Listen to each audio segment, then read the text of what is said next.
प्रेम से बोली सरस्वती मैया की।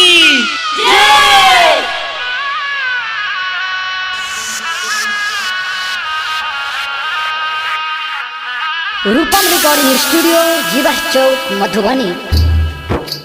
रोजे रोजे कहरै छलियै आह के पूजना माही रोबै छै नयनमा।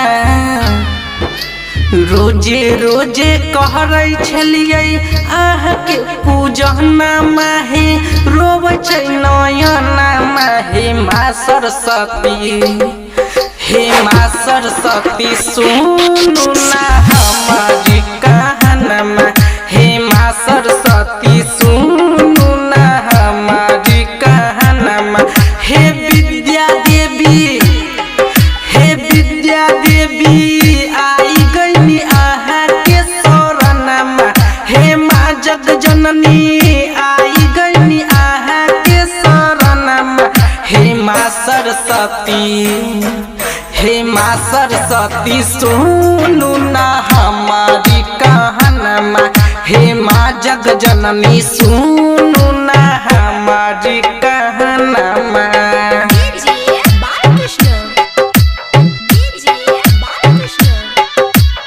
रूपम रिकॉर्डिंग स्टूडियो जीवा चौक मधुबनी।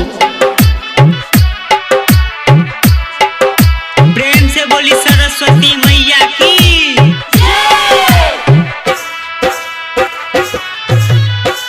तोहरे पास धनी कहीं विश्वास है, आई गई बेटा हमारे पास है।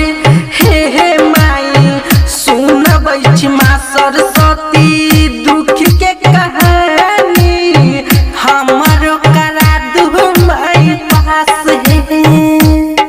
हे माँ सरस्वती, हे माँ जग जननी रोबै छी अहाँ के चरणमा।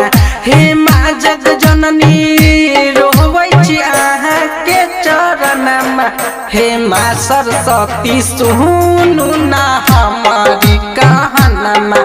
हे विद्या देवी सुनु ना हमारी कहनमा।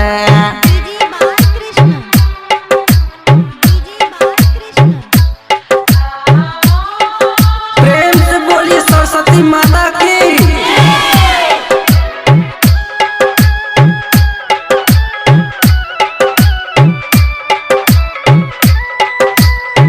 रूपम रिकॉर्डिंग स्टूडियो जीवा चौक मधुबनी। ओही के पास माई पढ़ छी किताब है, हमारा करा दू माई पास है। हे माई रहा केस धनिक शिवम महाराज ताना कहै छ तू अब भाग।